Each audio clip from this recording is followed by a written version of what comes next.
Bah, écoutez, c'est incontestablement la volonté de l'Union européenne. L'Union européenne veut que le divorce soit le plus douloureux possible, pour une raison simple, c'est qu'ils sentent bien que d'autres peuples d'Europe ont également le souhait de quitter cette structure politique.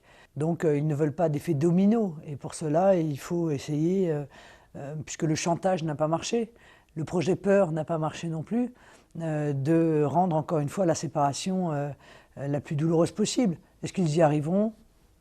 Je ne le crois pas. Alors, vous pensez que la Grande-Bretagne va arriver à bien négocier un bon deal, disons? Oui, je le crois. Je crois parce qu'elle sera portée par la défense de ses intérêts propres et pas enfermée dans une idéologie qui est celle de l'Union européenne et qui aujourd'hui empêche en réalité les pays de s'armer contre la mondialisation sauvage. Vous avez emprunté des monnaies de tchèque de la Russe. Oui, enfin, il y a plusieurs années, on a en fait un emprunt dans une banque effectivement tchéco-russe, mais parce que c'est elle qui a accepté de nous prêter. Ça aurait été une banque britannique, on aurait emprunté auprès d'une banque britannique. Qu'est-ce que vous voulez? On nous Mais c'était reproche. la banque russe. Oui, d'accord, et moi je n'ai aucun devoir à l'égard de la banque si ce n'est de la rembourser.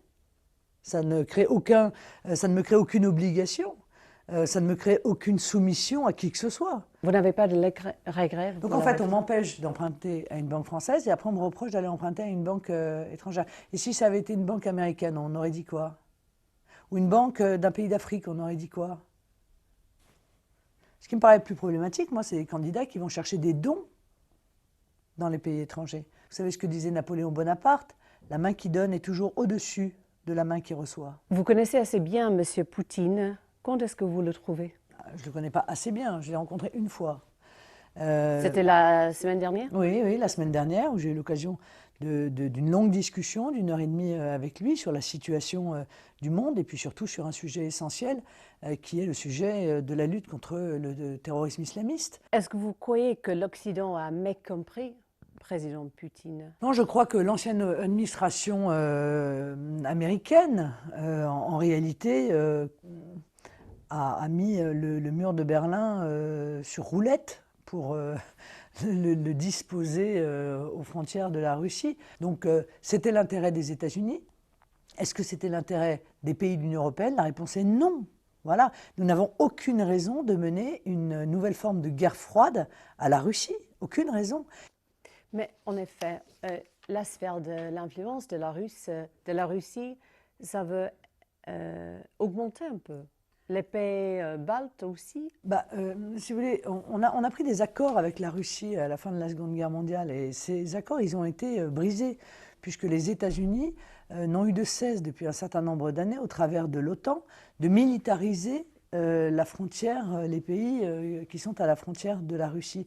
Donc ça a été ressenti, je pense, hein, par la Russie comme une forme d'hostilité. Et moi, je ne suis pas pour la montée comme ça des conflits, la montée de l'hostilité, la vision belliciste.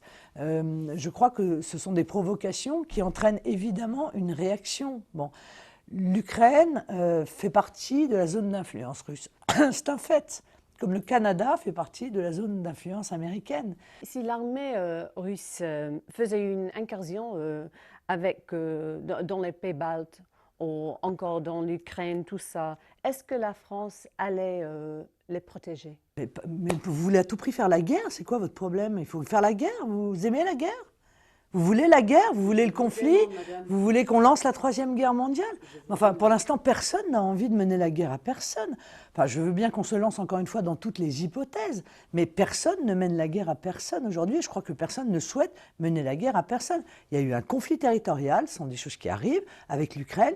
Il faut, par la diplomatie, régler ce problème. Et je crois que la voix de la France est une voix qui pèse, pour peu que la France soit la France et pas une région de l'Union européenne. Mais honnêtement, si vous êtes en train d'essayer de faire dire que la Russie représente pour les pays d'Europe un danger militaire, je vous dis, je crois que vous commettez une erreur d'analyse. Quel devrait être l'engagement de la France envers l'OTAN? Moi, je souhaite que la France sorte du commandement intégré de l'OTAN. Et je suis assez d'accord lorsque Donald Trump dit que l'OTAN est une structure obsolète. Parce que l'OTAN a été créée précisément pour lutter contre l'URSS. Hein. Aujourd'hui, il n'y a plus d'URSS. Je sais que c'est inconfortable pour certains, mais il n'y La a plus Russie d'URSS. déjà existe. Il y a un pays qui est la Russie, qui n'a pas de raison d'être traité avec, comment dire, un a priori particulier. La Russie n'a pas mené d'action contre les pays d'Europe, ni Poutine a contre fait les plus du États-Unis, me mal ou plus semble-t-il. du bon dans le monde? Qu'est-ce que vous pensez? Mais la question se posait jusqu'à présent de savoir est-ce qu'il a fait plus de bien ou de mal à la Russie déjà. La Russie va plutôt dans le bon sens, elle a rétabli une économie, alors elle est encore fragile, mais elle a rétabli une économie. Et en tout cas, ce que je note, c'est que le gouvernement de Vladimir Poutine doit au moins assez plaire aux Russes pour qu'il soit réélu régulièrement dans son propre pays dans le cadre des élections. Donc, que vous dire de plus? Est-ce qu'il a fait du bon? Quand il intervient en Syrie contre Daesh, oui, je pense que c'est positif, oui. Oui, oui. Car je pense que si la Syrie était tombée entre les mains de Daesh, comme la Libye est tombée entre les mains des fondamentalistes islamistes, alors plus rien n'empêchait le développement de Daesh, le pullulement de ces fondamentalistes islamistes.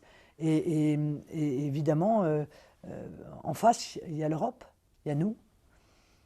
Donc oui, je pense que son intervention en Syrie est positive pour la sécurité du monde. Vous n'avez pas fait une visite avec M. Trump, président Trump, Non, non, non, ni avec Theresa May, non, non plus. avec Merkel? Mais non, mais pourquoi voulez-vous que j'aille voir Mme Merkel ou Mme Theresa May? Mme Theresa May, nous pourrions avoir des choses éventuellement à nous dire. Je demande parce Mais que Mme Merkel, les choses sont très claires. Nous sommes en opposition totale. Je suis l'anti-Merkel. Oui. Je suis opposé à sa politique économique, je suis opposé à sa politique monétaire, je suis opposé à sa politique en matière de migrants. Très clairement, nous sommes en opposition totale.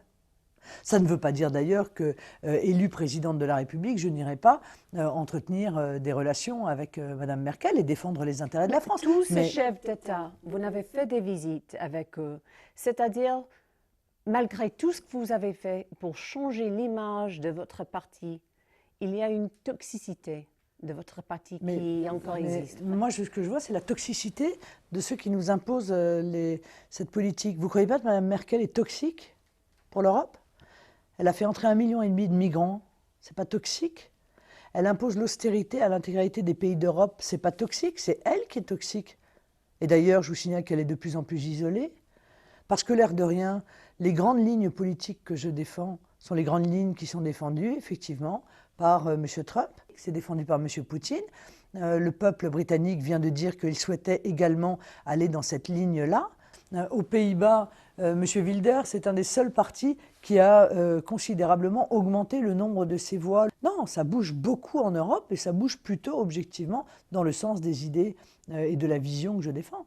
Et si vous gagnez, madame, alors ça présage le commencement de la fin de l'Union européenne. Mais l'Union européenne est presque déjà finie, pardon. Enfin, moi, je ne viens que dire, plutôt que d'attendre l'effondrement de l'Union européenne dans le chaos, je vous propose d'organiser sa transformation en Europe des nations, voilà, en respectant la volonté des peuples européens. Est-ce que vous avez pris conscience que tous les référendums qui ont été organisés dans les 15 dernières années et qui concernent l'Union européenne ont été perdus par l'Union européenne? Tous les référendums sans exception. Est-ce que vous avez vu la Pologne dire non, moi je ne veux pas rentrer dans l'euro, alors qu'il y a encore quelques années, ils suppliaient de pouvoir rentrer dans l'euro? C'est fini. L'Union européenne, elle brille de la lumière d'une étoile morte. Madame Le Pen, merci. Merci à vous.